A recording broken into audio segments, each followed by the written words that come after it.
Assalamualaikum warahmatullahi wabarakatuh. Halo anak-anak, apa kabarnya hari ini? Semoga kalian semua diberikan kesehatan dan kebahagiaan serta semangat dalam melakukan pembelajaran hari ini. Bertemu lagi dengan Bu Iza. Kali ini kita akan mempelajari materi tentang bertukar dan membayar. Pada materi hari ini, kita akan mempelajari tentang bertukar dan membayar. Kita akan memahami materi tentang bertukar, apa itu bertukar dan apa itu membayar, serta contohnya dalam kehidupan sehari-hari. Sebelum melakukan pembelajaran, mari kita semua berdoa dulu. A'udzu billahi minasyaitonir rajim. Bismillahirrahmanirrahim. Alhamdulillahi rabbil alamin. Ar-Rahmanir-Rahim. Maliki yaumiddin. Iyyaka na'budu wa iyyaka nasta'in. Ihdinas siratal mustaqim. Siratal ladzina an'amta 'alaihim ghairil maghdubi 'alaihim waladdallin. Amin. Bismillahirrahmanirrahim. Raditu billahi robba wa bil islami dina wa bi Muhammadin nabiyya wa rasula. Rabbi zidni ilma warzuqni fahma. Amin ya rabbal alamin. Tujuan pembelajaran pada materi kali ini yang pertama adalah peserta didik mampu menjelaskan makna dan pentingnya bertukar dan membayar dalam kehidupan sehari-hari. Yang kedua, peserta didik mampu mempraktikkan kegiatan jual beli sebagai bentuk implementasi pembelajaran bertukar dan membayar. Yang ketiga, peserta didik mampu menganalisis studi kasus bertukar dan membayar. Selanjutnya, mari kita pahami apa itu arti bertukar. Bertukar adalah konsep saling memberi dan menerima. Bertukar merupakan proses di mana dua pihak saling memberikan dan menerima barang tanpa melibatkan uang. Berikut adalah contohnya. Yang pertama, tukar pensil dengan penghapus. Yang kedua, tukar bekal makanan saat istirahat. Dan yang ketiga, tukar mainan saat bermain. Tentu, kalian pasti punya pengalaman tentang contoh-contoh bertukar barang seperti yang Bu Iza sebutkan tadi kan? Kalian juga pernah bertukar pensil dengan penghapus bersama teman. Kalian pasti juga pernah bertukar bekal makanan saat istirahat. Dan kalian juga pasti pernah bertukar mainan saat bermain. Nah, contoh-contoh tersebut di atas adalah contoh bertukar dalam kehidupan sehari-hari.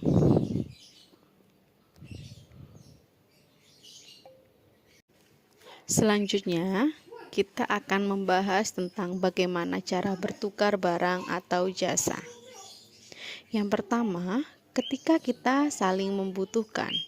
Maksudnya, ketika kita membutuhkan suatu barang dan teman kita juga sama-sama saling membutuhkan barang itu, maka kita bisa saling bertukar barang tersebut. Yang kedua, suka sama suka. Ketika kita menyukai barang teman kita dan teman kita juga menyukai barang yang kita miliki, kita bisa saling bertukar barang tanpa paksaan. Yang ketiga, nilai yang setara dan seimbang. Ketika kita ingin menukarkan barang, maka kita harus mengetahui nilai barang tersebut apakah setara dan seimbang dengan apa yang akan kita tukarkan. Misalnya, barang itu tidak lebih besar juga dari barang yang kita miliki, tidak lebih mahal dari yang barang kita miliki, sama-sama nilainya seimbang, seperti itu. Yang keempat, barang dan jasa yang layak. Ketika kita ingin menukarkan barang dengan jasa, maka kita harus mengetahui barang yang akan kita tukarkan apakah layak dengan jasa yang akan kita dapatkan. Kemudian yang kelima adalah dilakukan dengan jujur. Ketika kita ingin menukarkan barang, kita harus jujur dengan kondisi barang yang akan kita tukarkan. Maka di antara kita dan teman kita yang akan bertukar barang tidak ada saling kekecewaan. Selanjutnya, kita akan membahas tentang apa itu membayar. Membayar adalah proses di mana kita memberikan uang sebagai imbalan untuk barang atau jasa yang kita terima. Berikut adalah beberapa contohnya. Yang pertama, membeli roti di warung. Yang kedua, bayar tiket masuk ke taman. Dan yang ketiga, bayar jasa tukang jahit. Masih banyak contoh-contoh lainnya yang mungkin kalian pernah alami kan? Misalnya, membeli alat tulis di koperasi sekolah. Itu juga termasuk contoh membayar. Setelah kita memahami apa itu arti membayar, selanjutnya kita akan membahas tentang alat pembayaran. Beberapa alat untuk membayar yang biasa kita jumpai adalah yang pertama, uang tunai.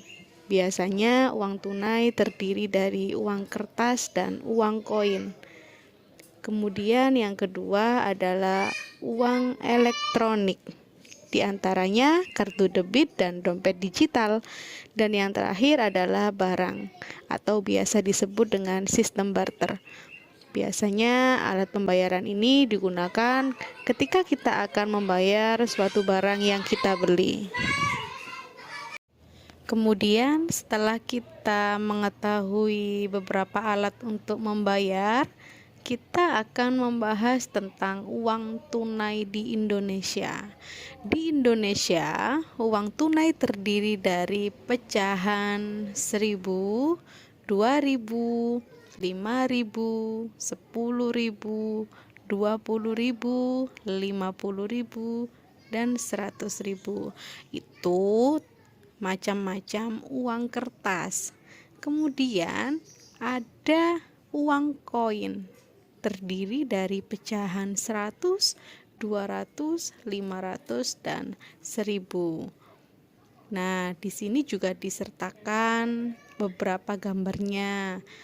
Contoh gambar pecahan uang kertas dan contoh gambar pecahan uang koin beserta cara penulisannya.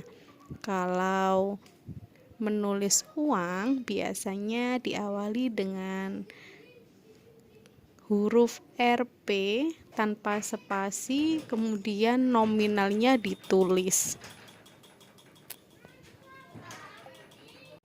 Anak-anak, untuk menuliskan nominal uang sudah dicontohkan seperti pada video ibu ya. Kemudian cara membacanya bagaimana? Cara membacanya adalah contoh yang pertama, di situ ada uang 1.000, maka tulisannya Rp 1.000. Cara bacanya bukan Rp 1.000 tapi seperti ini, 1.000 rupiah. Kemudian yang untuk 2.000 juga 2.000 rupiah. Seperti itu dan seterusnya. Kemudian kalian pasti pernah berpikir, dari mana uang itu diciptakan, atau siapa yang membuat uang, atau siapa yang mengeluarkan uang. Mungkin kalian pernah bertanya-tanya seperti itu. Apakah kalian sudah menemukan jawabannya? Mari kita jawab untuk pertanyaan siapa yang mengeluarkan uang.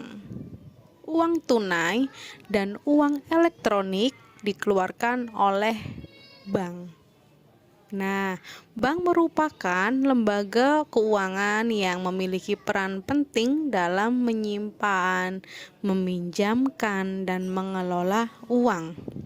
Selain itu, bank juga berkontribusi pada masyarakat dan negara dalam kegiatan ekonomi. Nah, ini adalah penjelasan sedikit tentang siapa sih yang mengeluarkan uang. Sudah terjawab bukan? Dan setelah kita mengetahui tentang membayar, alat pembayaran, dan siapa yang mengeluarkan uang, kita sudah berada pada materi akhir tentang ayo menabung. Nah, menabung adalah kegiatan menyimpan uang di celengan atau bank agar tidak cepat habis dan bisa digunakan saat dibutuhkan. Berikut adalah beberapa tips menabung. Yang pertama, sisihkan uang jajan sedikit setiap hari. Yang kedua, gunakan celengan yang tertutup. Dan yang ketiga, hindari belanja yang tidak penting. Yang terakhir, catat jumlah uang yang ditabung. Kalian pasti pernah menabung. Biasanya kalian menabung di sekolah. Kemudian ada juga yang menabungnya di rumah menggunakan celengan. Ada juga yang menabungnya di bank. Biasanya kalau kalian menabung di bank, maka dibutuhkan pendampingan orang tua kalian. Karena untuk anak-anak, usia anak-anak menabung di bank harus ada pendampingan dari orang tua, seperti itu. Anak-anak, dari materi yang sudah Bu Iza sampaikan, maka di sini dapat kita simpulkan bahwa pembelajaran bertukar dan membayar di kelas 4 membantu peserta didik memahami kegiatan ekonomi sederhana yang dekat dengan kehidupan sehari-hari. Melalui kegiatan ini, peserta didik belajar mengenal proses jual beli, penggunaan uang sebagai alat tukar, serta cara menentukan nilai barang dan uang yang sesuai. Pembelajaran ini tidak hanya menekankan pemahaman konsep, tetapi juga melatih keterampilan berhitung sederhana, komunikasi, dan kerjasama. Melalui metode bermain peran dan simulasi jual beli, peserta didik menjadi lebih aktif, percaya diri, dan antusias dalam belajar. Selain itu, peserta didik juga dibiasakan untuk bersikap jujur, bertanggung jawab, dan disiplin dalam melakukan transaksi.